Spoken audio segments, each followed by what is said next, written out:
নামাজের শুরু থেকে শেষ পর্যন্ত হানাফি মাযহাব মোতাবেক যেটা কোরআন হাদিস অনুযায়ী একেবারে সরাসরি আপনাকে প্রমাণ করছি, নামাজের জন্য প্রথম শর্ত যেটা বলেছিলাম, আপনাকে পবিত্র পাক হতে হবে, কোরআনে আছে। 2 নম্বর নিয়াত, নামাজ যে পড়বেন এটা নিয়ত লাগবে না? লাগবে না? মৌখিক নিয়ত করা হচ্ছে ভালো কাজ, মুস্তাহাব কাজ, কিন্তু অন্তরের নিয়ত জরুরি। সহিহুল বুখারী শরীফ হাদিস নম্বর 1, আল্লাহর রাসূল বলছেন ইন্নামাল আ'মালু বিন্নিয়াত।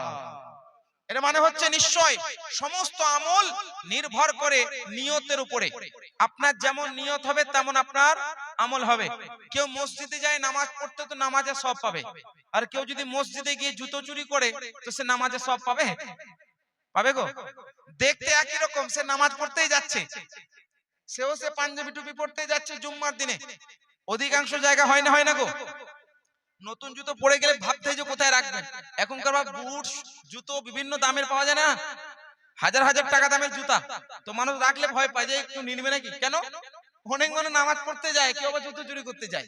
তো দেখতে একই আমল, কিন্তু দুজনের স্বভাব আলাদা। একজন পাবে নেকির স্বভাব, আর একজন হবে গুনাহগার, সে জাহান্নামের কাজ করে আর একজন জান্নাতের কাজ করছে। তো দেখতে একরকম হলেও বুঝলেন দুইটা সমান না। তো আল্লাহ রাসূল বলছেন ইন্নামাল আ'মালু বিন্নিয়াত, সমস্ত আমল নির্ভর করে নিয়তের উপরে, যেমন নিয়াত তেমন আমল। তো নামাজের জন্য প্রথম কাজ নিয়াত। তো নিয়তটা বুঝলেন অন্তরে লাগবে, এটা অনিবার্য। মৌখিক নিয়তটা মুস্তাহাব। এটা কিনা অনেকে প্রশ্ন করে যে মুখে কেন নিয়ত করব? আমি বলবো আপনি বাড়ি থেকে বের হলেন 500 মিটার 600 মিটার দূরে নামাজ পড়তে যাচ্ছেন, অন্তরে আপনার নিয়ত লাগ হলো তো? আপনি নামাজ পড়তে যাচ্ছেন, রাস্তায় চাচার সঙ্গে দেখা হলো, কি গো মাঠে জমিতে পানি আছে তো? ওই তোমার বিক্রি ভালো হচ্ছে তো? এই তোমার ছেলে কোথায় আছে গো? তোমার মেয়ে বিয়ে হলো? এই অমুক ছেলেটা ভালো নয়, নানান কথা বলতে বলতে মসজিদে গিয়ে বাস পড়লেন। নিয়ত আছে, কিন্তু আমি বলছি ঠিক আছে আপনার নিয়ত আছে তো, কিন্তু আপনি মুখে বললে ক্ষতিটা কি আছে? যে আল্লাহ আমি যে অন্তরে নিয়তটা করেছিলাম ওই নিয়তটা হচ্ছে এই, আল্লাহ আমি এই নামাজ পড়ব। কেন? শয়তান তো আপনাকে ভটকাচ্ছে। আপনার নামাজেরও নিয়ত, হঠাৎ করে অন্য নিয়ত চলে এলো, এই নিয়ত চলে এলো। তো আপনি স্থির হওয়ার জন্য মৌখিকভাবে বলেন আল্লাহ আমাকে শয়তান যতই ভটকাক, আমার যতই ভটকাক, আমার মনে হচ্ছে মাঠে পানি নেই, দোকানে খুলতে হবে, দুটো কাস্টমার দাঁড়িয়ে আছে, অমুক কাস্টমার আসবে, নানান কথা, আবার নামাজও পড়বো, কিন্তু সব নিয়তের বাইরে আল্লাহ আমার একটাই নিয়ত, নামাজ পড়ছি। এটা মৌখিক ভাবে বলাটা উত্তম কিনা? মুস্তাহাব, কিন্তু এটা ফরজ না। অন্তরীয় নিয়তটা হচ্ছে ফরজ। আর হাদিস শরীফের মধ্যে আছে ইন্নামাল আ'মালু বিন্নিয়াত। নিয়ত হয়ে গেল। মা বোনদেরকেও বলছি, আপনাদেরকেও বলছি, দুটোর মধ্যে পার্থক্য আছে। তো নিয়ত হয়ে গেল, এরপরে নিয়ত হওয়ার পরে কি করেন? হাত তুলবেন তো নাকি? হাত তোলার আগে আরেকটা কথা হয় তাকবীরে তাহরিমা, যেটাকে বলা হয় আল্লাহু আকবার বলে। এটাও সহিহ বুখারী শরীফের মধ্যে আছে। আল্লাহ রাসূল বলছেন কে তাহরিমুহা আত-তাকবীর, মানে তাহরিম হচ্ছে আল্লাহু আকবার বলা। তো নিয়তের পরে এবার কি লাগবে? আল্লাহু আকবার বলতে হবে। এবার আল্লাহু আকবার মা বোনরাও বলবেন আর পুরুষেরাও বলবেন, মানে নারী পুরুষ উভয়ে কি বলবে? আল্লাহু আকবার, এটা হাদিস আছে। এরপরে পুরুষরা কান পর্যন্ত হাত তুলবে আল্লাহু আকবার, আর মহিলারা কাঁধ পর্যন্ত হাত তুলবে আল্লাহু আকবার, কাঁধ পর্যন্ত। আমি দুটোরে প্রমাণ করছি, শোনেন। মহিলারা কাঁধ পর্যন্ত, পুরুষেরা কান পর্যন্ত। কনফিউজ হওয়ার কোনো মানে হয় না। আজকে অনেক আলেম বুঝলেন ডিসকাউন্ট দেয়, সোশ্যাল মিডিয়া ডিসকাউন্ট দেয়। পুরুষ আর নারী আবার কি পার্থক্য রে ভাই? নামাজ তো সবারই একই, সে পুরুষ হোক আর নারী হোক। আমি বলবো পুরুষ হোক আর নারী হোক, তো তুমি কি শাড়ি পরে নামাজ পড়বে? হ্যাঁ, পুরুষরা কি শাড়ি পরে নামাজ পড়বে? না। তো মহিলারা পড়বে পর্দার সহিত, আর পুরুষরা পড়বে যতটুকু পর্দা দরকার। তো নারী পুরুষ তাদের শারীরিক গঠনমূলক পার্থক্যের কারণে মহান আল্লাহ পাক তার রাসূলের মাধ্যমে নামাজের দিক থেকেও পর্দার খেয়াল রাখার কথা কিন্তু বলেছেন। সেই জন্য অধিক পর্দা সেটা হচ্ছে আপনার কাঁধ পর্যন্ত উত্তরণ করলে, সেই জন্য মহিলারা কাঁধ পর্যন্ত তুলবে, পুরুষেরা কান পর্যন্ত তুলবে। এবং হাদিস, আমরা কথা দিয়ে বলছি না, হাদিস দিয়ে প্রমাণ করছি। কারণ অনেকে বলে হুজুর দলিল কি আছে? আমি দলিল দিই, একটাও দলিল কাটতে পারবে না, একটা আমি দলিলের বাইরে কথা বলবো না, কোরআন এবং হাদিস থেকে প্রমাণ করব। শুনে রাখেন, সুনানে আবু দাউদ শরীফ, সুনানে আবি দাউদ শরীফ সিহাহে সিত্তার একটি কিতাব। সুনানে আবি দাউদ শরীফের হাদিস, হাদিস নম্বর 738, এবং একই হাদিস মুসনাদে ইমাম আহমদ বিন হাম্বলের মধ্যে আছে বর্ণিত। হাদিসটি কি? হাদিসটি হচ্ছে এই, কানান নবী সাল্লাল্লাহু আলাইহি ওয়াসাল্লাম ইদা ইফতাতাহা সালাহ রাফা ইয়াদাইহি হিদা আউদুনাই। বলুন সুবহানাল্লাহ। মানে আল্লাহ নবী যখন নামাজ শুরু করতেন, দুই হাতকে কানের এই যে নরম অংশ, এই কানের লতি বরাবর দুই হাতকে উত্তোলন করতেন। বলুন সুবহানাল্লাহ। হুজুর তাআলা মহিলাদের জন্য কোথায়? আল মুজামুল কাবির লিত-তাবরানী খণ্ড নম্বর 18 আর হাদিস নম্বর 28, আল্লাহর রাসূলের একটি হাদিস। হযরত ওয়াইল ইবনে হুজরকে আল্লাহর রাসূল বলছেন, ইয়া ওয়াইল ইবনে হুজর ইদা সাল্লাইতা ফাজআল ইয়াদাইকা হিদা উযুনাইক ওয়াল মারআতু তাজআলু ইয়াদাইহা হিদা আসাতিহা। এর মানে হচ্ছে, হে ওয়াইল ইবনে হুজর, যখন তুমি নামাজ পড়বে দুই হাতকে তুমি কান পর্যন্ত তুলবে, আর মহিলারা যখন নামাজ পড়বে দুই হাতকে ছাতি বরাবর অর্থাৎ সিনা বরাবর তুলবে। বলুন সুবহানাল্লাহ।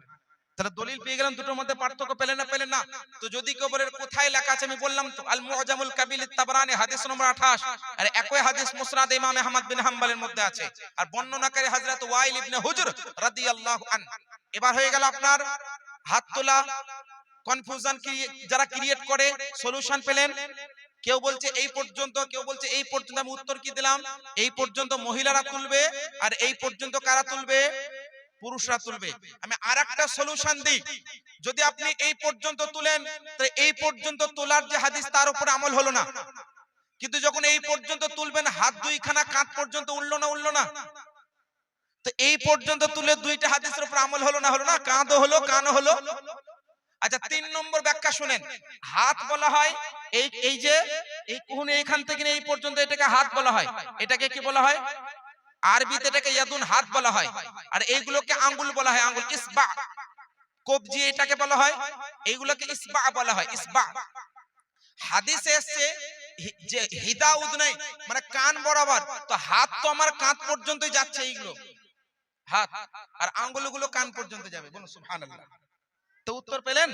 এভাবে নানান ব্যাখ্যা করা যায়। তো যারা বলে না কান পর্যন্ত নয়, কাঁধ পর্যন্ত, আমি বলবো মহিলারা কাঁধ পর্যন্ত তুলবেন আর পুরুষেরা কান পর্যন্ত। তো নামাজে একদম শুরু থেকে বলছি। এরপরে কিভাবে হাত বাঁধবেন, এখানেও ঝামেলা। কেউ বলছে হুজুর এই পর্যন্ত বাঁধতে হবে, কেউ বলছে এই পর্যন্ত বাঁধতে হবে। আমি কি বলবো, মহিলারা ছাতিতে বাঁধবেন আর পুরুষেরা নাভির নিচে বাঁধবেন। হ্যাঁ কিনা? কিভাবে বাঁধবেন? এই যে 3টা আঙ্গুল, 1 2 3, এই 3টা আঙ্গুল এই হাতের এখানে এইভাবে রাখবেন, আর এই কড়ি আঙ্গুল বৃদ্ধাঙ্গুল দিয়ে হাতটাকে কবজিটাকে ধরবেন। এক হাত অপরে কবজিটাকে টিপে ধরবেন, এখানে 3টা আঙ্গুল দিয়ে নাভির নিচে বাঁধবেন। কারা?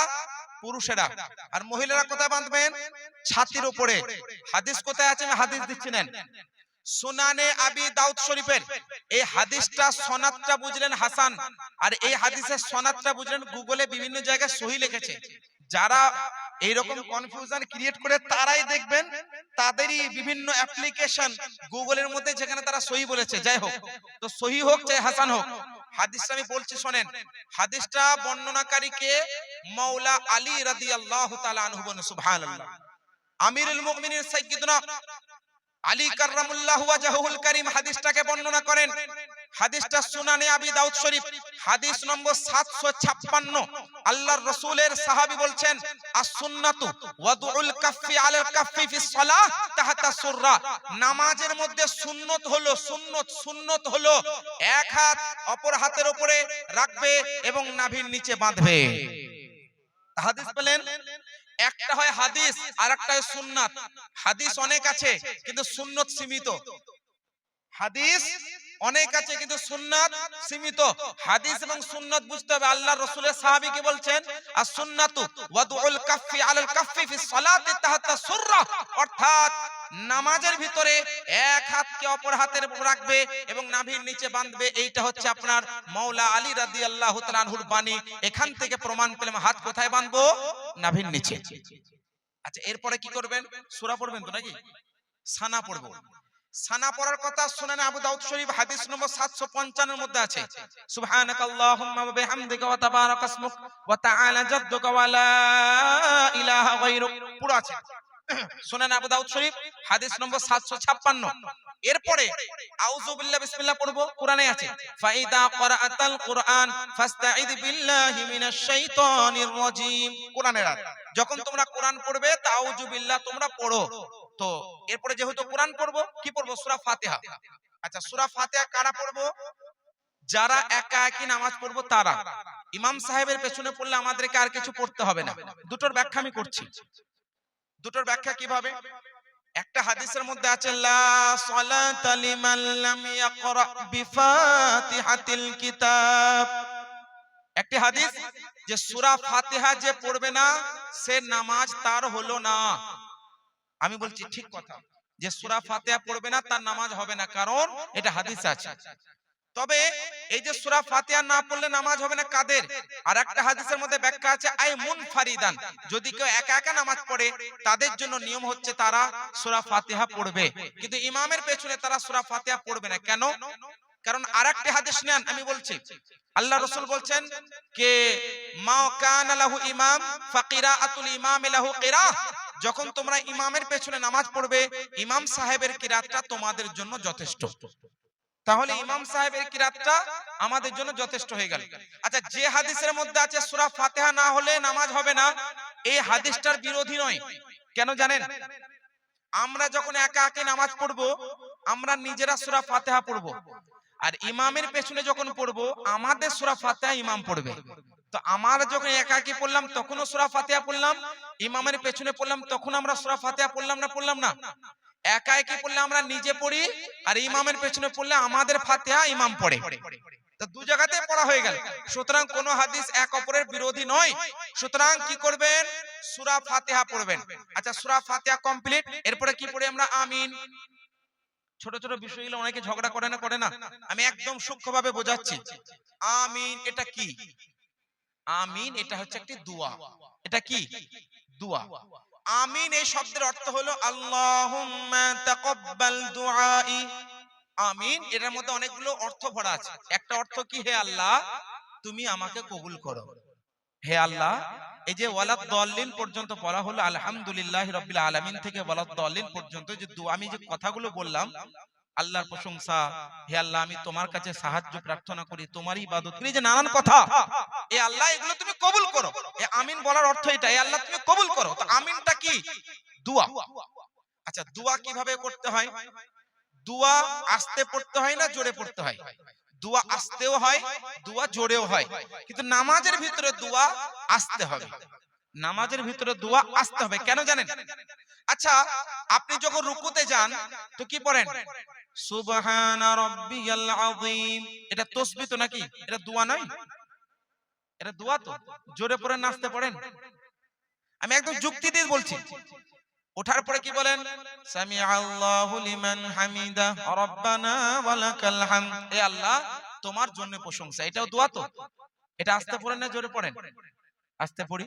আবার সাজদায় যাই, কি পড়ি? সুবহানা রাব্বিয়াল আ'লা। তাসবিহ, এটা দোয়া তো নাকি? এটা আস্তে পড়ি না জোরে পড়ি? তো নামাজের ভিতরে যত রকমের দোয়া সবগুলো কিভাবে পড়ি আমরা? তা আমিনটা কেন জোরে পড়ব? তবে আরো শুনেন, আত-তাহিয়াতু লিল্লাহি ওয়াস-সালাওয়াতু ওয়াত-তাইয়্যিবাত, আসসালামু আলাইকা আইয়ুহান নাবিয়্যু ওয়া রাহমাতুল্লাহি ওয়া বারাকাতুহু, আসসালামু আলাইনা ওয়া আলা ইবাদিল্লাহিস সালিহিন, আশহাদু আল লা ইলাহা ইল্লাল্লাহ ওয়া আশহাদু আন্না মুহাম্মাদান আবদুহু ওয়া রাসূলুহু। এটা আত-তাহিয়াত, এখানে অনেক কিছু এর মধ্যে দোয়াও যুক্ত আছে। যেটা জোরে পড়ি না আস্তে পড়ি? আল্লাহুম্মা গফিরলি ওয়া লিওয়ালিদাইয়া অথবা রব্বি জাআলনি মুকিমাস সালাহ, এগুলো দোয়া নাকি? দোয়া তো। আস্তে পড়ি না জোরে পড়ি? আস্তে পড়ি। তো এটা হচ্ছে একটা যুক্তি, আমি বোঝাচ্ছি যে নামাজের ভিতরে যত রকমের দোয়া সবই আস্তে পড়ি। তো আমিনটা কেন জোরে পড়বো? তো আমিনটাও দোয়া, তো আমিন আস্তে পড়বো। এটা আমাদের একটা যুক্তি তো, আমিনটাও আস্তে পড়বো। আচ্ছা, এরপরে এটা যুক্তি দিয়ে প্রমাণ করলাম, হাদিস দিয়েও প্রমাণ করছি যে আপনার আমিনটা আস্তে হয় জোরে হয় না। আমিনটা আস্তে হয় জোরে হয় না। কেন জানেন? আল্লাহ পাক বলছেন কে ইদা কাব্বারা ফাকাব্বিরু, যখন ইমাম সাহেব আল্লাহু আকবার বলবে তোমরাও কি করো? আল্লাহু আকবার বলো। তোমরা আল্লাহ কি বলো? আল্লাহু আকবার বলো। ওয়াইদা রাকা'a ফারকাউ, যখন সে রুকু করবে তোমরাও রুকু করো। এরপর আল্লাহ পাক বলছেন ফাকাল আল ইমামু ওয়ালাদ-দাল্লিন ফাকুলু আমিন। ইমাম সাহেব যখন বলবে ওয়ালাদ-দাল্লিন, তখন তোমরা কি বলো? আমিন। এখানে আল্লাহ পাক বলেন ইমাম সাহেব যখন ওয়ালাদ-দাল্লিন বলবে তখন তোমরা আমিন বলো। জোরে হবে কি আস্তে হবে নেই। কিন্তু আল্লাহর রাসূল আরেকটি হাদিস কে যখন আল্লাহর নবী আমিন বলতেন, আল্লাহর নবী সাহাবীরা তো খাফাদা সাউতা, আওয়াজটাকে নিচু করতেন, মানে হালকা করতেন। তো এখানে আমিনটা আস্তে প্রমাণ হলো না? হলো না? তো এই আমিন হয়ে গেল। তো আপনার দেখেন নামাজের শুরু থেকে আমিন বলা পর্যন্ত হাদিস থেকে প্রমাণ করলাম। সূরা কিরাত কমপ্লিট, সূরা পড়তে হবে, কারণ আল্লাহ পাক বলেছেন ফাকরাউ মা তায়াসসারা মিনাল কোরআন। আচ্ছা, এরপরে কি করবেন? রুকুতে যাবেন, তাই তো নাকি? রুকুতে যাবেন। তো রুকুতে যাওয়ার জন্য আল্লাহর রাসূল সাল্লাল্লাহু আলাইহি সাল্লাম বলেন ফারকা, তোমরা রুকুতে যাও। আমরা রুকুতে যাব। রুকুতে যাওয়ার সময় কিভাবে যাবে জানেন? রুকুতে এমন ভাবে থাকবো, দুইটি হাঁটুকে দুইটি হাত দিয়ে একদম টিপে ধরবো, আর আঙ্গুলগুলো ফাঁক থাকবে, আর আপনার পিঠ এবং মাথা দুটো বরাবর থাকবে। পিঠ এবং মাথা মানে পিঠটা স্ট্রেট থাকবে আর পিঠ বরাবর মাথাটা থাকবে। মুসনাদে ইমাম আহমদ বিন হাম্বলের মধ্যে একটা হাদিস আছে, হাত্তা সুব্বাল মাউ আলা যহরিহি লাস্তাকাররা। এর মানে হচ্ছে এতটা স্ট্রেট করবে তুমি রুকুতে গিয়ে, তোমার পিঠটাকে মাথাটাকে পিঠের বরাবর এমন ভাবে করবে, হাত্তা সুব্বাল মাউ আলা যহরিহি লাস্তাকাররা। যদি নামাজ আদায়কারী ব্যক্তির পিঠের উপরে যদি পানি ঢালা হয় তো পানিটা বুঝলেন দাঁড়িয়ে যাবে, পড়বে না। এতটা স্থির, মানে এতটা সোজা করে পিঠকে রাখবে এবং মাথাটাকে পিঠ বরাবর রাখবে। এটা হচ্ছে হাদিস থেকে প্রমাণ হলো। আচ্ছা, এরপরে আপনি রুকু থেকে উঠবেন।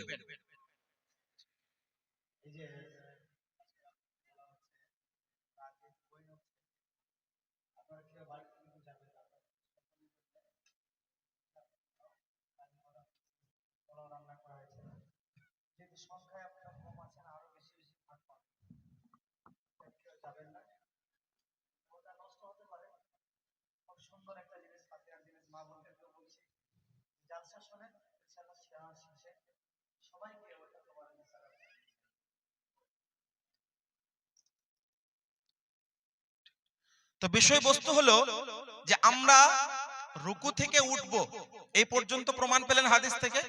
রুকু থেকে ওঠার পরে অনেক ভাই আছেন যারা হাত তোলেন, আবার আচ্ছা না নেই, মানে একবার তো তাকবীরে তাহরিমা হয়ে গেল, রুকু থেকে ওঠার পরে আরো কিছু মানুষ আছে যারা হাত তোলেন। মনে রাখবে রুকু থেকে ওঠার পরে হাত তুলতে হয় না। কেন জানেন? আমি দুইটা হাদিস পড়ছি।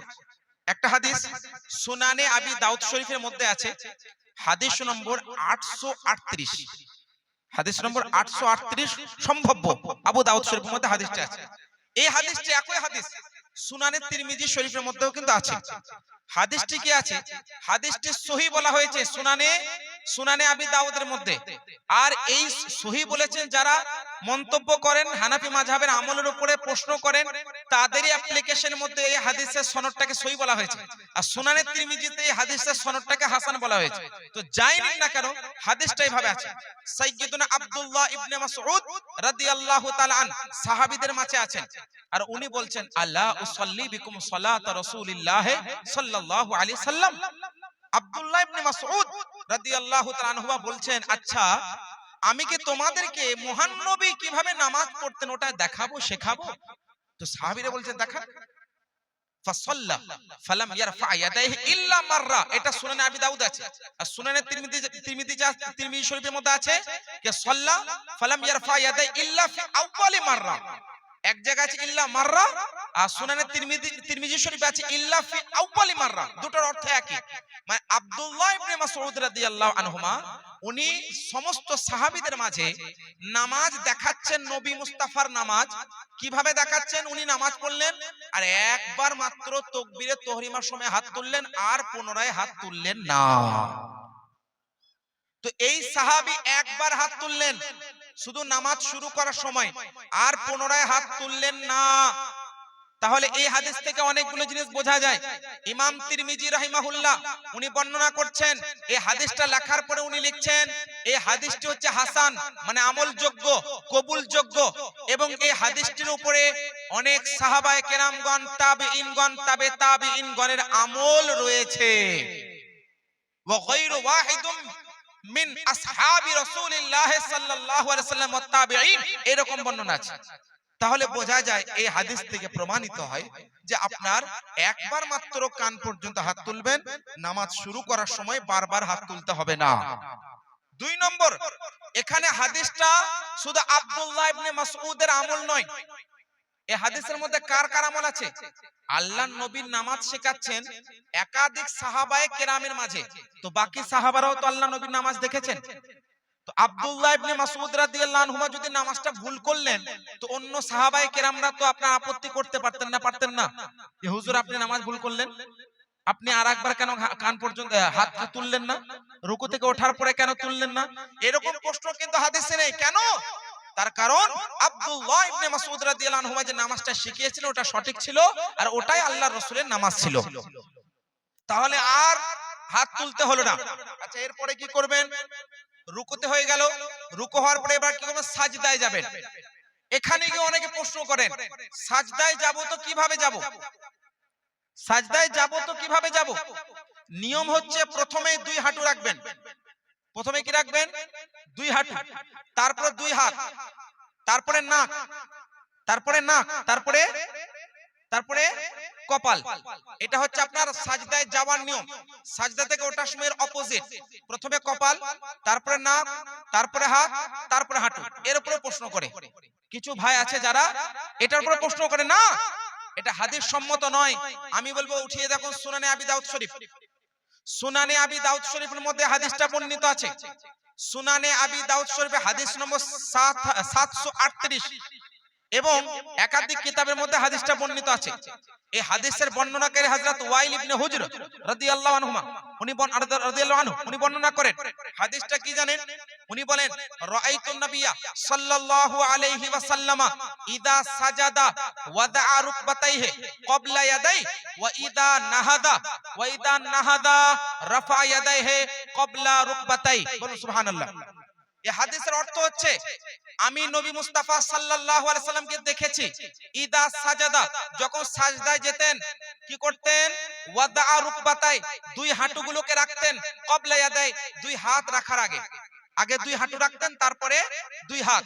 ওয়া ইদা নাহাদা রাফা ইয়াদাইহি ক্বাবলা রুকবাতাই, আর যখন সাজদা থেকে উঠতেন তো প্রথমে 2 হাত তুলতেন, তারপরে 2 হাঁটু তুলতেন। তাহলে সাজদায় যাওয়ার পদ্ধতিটা বুঝতে পারলেন? তাহলে হানাফি মাযহাবের মানুষেরা বা আপনারা যে আমরা যে নামাজ পড়ি, এটা হাদিস বহির্ভূত না হাদিসের অন্তর্ভুক্ত? হাদিসের অন্তর্ভুক্ত, কারণ এটা হাদিস শরীফের মধ্যে আছে যে আল্লাহ রাসূল সাল্লাল্লাহু আলাইহি সাল্লাম এইভাবে বুঝলেন সাজদায় যেতেন, অর্থাৎ প্রথমে আপনার হাঁটু রাখতেন, তারপরে হাত রাখতেন, তারপরে নাক রাখতেন, তারপরে কপাল রাখতেন, আর উঠতেন প্রথমে কপাল, তারপরে নাক, তারপর 2 হাত, তারপরে হাঁটু। এই পদ্ধতিতে বুঝলেন নামাজ পড়তে হবে।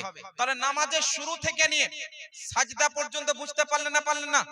আচ্ছা, এরপরে সাজদা থেকে যখন উঠবেন, এই ওঠার পরে এটাকে জালসা বলা হয়, মানে এটাকে বলা হয় কিছুক্ষণ অপেক্ষা করে বসা। এটা অনিবার্য, ওয়াজিব, এটা আবশ্যক। এই যে সাজদা থেকে উঠলেন, উঠার পরে কি কোনো দোয়া আছে? অনেক ব্যক্তি বিভিন্ন ভাবে কিন্তু দোয়াটা ছড়াচ্ছে যে এই দোয়াগুলো আছে।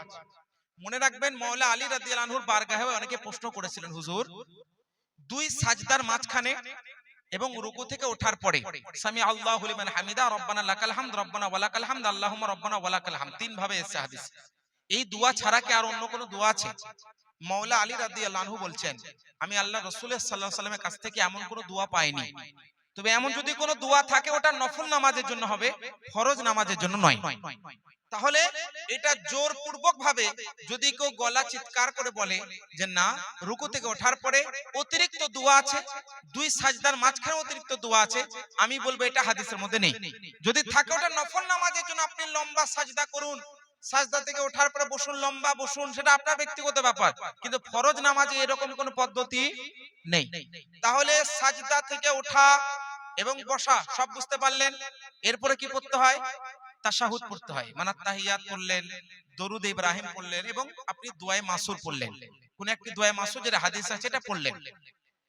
এরপরে তাশাহুদ পড়ার সময় বলেন আশহাদু আল্লা ইলাহা ইল্লাল্লাহ, বলেন একবার হাত তুলি। কিছু ভাই আছে যারা এইভাবে এইভাবে এইভাবে করে, নাড়াচাড়া করে আঙুলটাকে বারবার নড়ায়, তাই না? তো বুঝলেন এই যে আশহাদু আল্লা ইলাহা ইল্লাল্লাহ, মানে আশহাদু আল্লা ইলাহার ইতে আঙ্গুল তুলতে হবে আর ইল্লাল্লাহর ইতে নামাতে হবে একদম পরিষ্কার ভাবে। আশহাদু আল্লা ইলাহা ইল্লাল্লাহ মানে আশহাদু আল্লাহ, আমি সাক্ষ্য দিচ্ছি কোন নেই কি ইলাহ, কোন ইলাহ নেই, ইলার ই ওখানে তুলতে হবে। আশহাদু আল্লা ইলাহা ইল্লাল্লাহ মানে ইলাহার ইয়ে তুলতে হবে আর ইল্লাল্লাহর ইয়ে নামাতে হবে, এটা হচ্ছে নিয়ম। কিন্তু কিছু মানুষ আছে যারা এইভাবে এইভাবে নড়াচড়া করে, মনে রাখবেন এইটা হচ্ছে ভুল পদ্ধতি, এইরকম হাদিসে নেই। হাদিস শরীফের মধ্যে কি আছে? কানান নবী সাল্লাল্লাহু আলাইহি সাল্লাম, আল্লাহ রাসূল সাল্লাল্লাহু আলাইহি সাল্লাম যখন নামাজ পড়তেন লা ইউহাররিকুহা, এইভাবে নড়াতেন না। লা ইউহাররিকুহা, এইভাবে আল্লাহ রাসূল নামাজে নড়াতেন না, বরং যখন আশহাদু আল্লা ইলাহা বলতেন তখন তুলতেন, ইল্লাল্লাহ সময় নামাতেন, এটা হাদিসে আছে। তাহলে আপনাদেরকে নামাজের শুরু থেকে আত্তাহিয়াত পর্যন্ত প্রমাণ করলাম। এরপরে তাসলিম মানে আপনি সালাম ফিরে নামাজকে সমাপ্ত করলেন, আসসালামু আলাইকুম ওয়া রাহমাতুল্লাহ, আসসালামু আলাইকুম ওয়া রাহমাতুল্লাহ। তো নামাজ পুরোপুরি শেষ। এখানে মাঝখানে কিছু কিছু জিনিস বলতে হবে। মা বোন যারা আছেন তারা যখন রুকুতে যাবেন তো পুরুষদের মতো পুরো স্ট্রেট হবে না। মা বোনরা যখন সাজদায় যাবেন তো আপনারা পুরোপুরি ভাবে পুরুষদের মতো যাবেন না, মানে আপনাদের যাওয়ার সময়তে আপনাদের পুরো বুঝলেন এই পেটের সঙ্গে আপনাদের পুরো হাতটা চিপকিয়ে থাকবে আর মাটির সঙ্গে পুরোটা আপনাদের কোহনির সমত লেগে থাকবে, কিন্তু পুরুষরা থাকবে না, এটা মহিলাদের। আর পুরুষরা কি করবে, ডান পাটা উঠিয়ে দেবে, কিবলামুখী আঙ্গুলগুলো করবে, বাম পায়ের উপরে বসবে। কিন্তু মহিলারা মা বোনরা কি করবেন, বাম পাটাকে ডান পা ভিতর দিয়ে বের করে দিবেন এবং ওইভাবে আপনারা বসবেন। এইটা হচ্ছে আপনাদের পদ্ধতি, কারণ এর মধ্যে সতর বেশি থাকে, এর মধ্যে আপনার আবৃত করা হয় দেহটাকে বেশি, অতিরিক্ত সতর বা পর্দা করা হয়, এটা হচ্ছে মহিলাদের নিয়ম। আচ্ছা, এর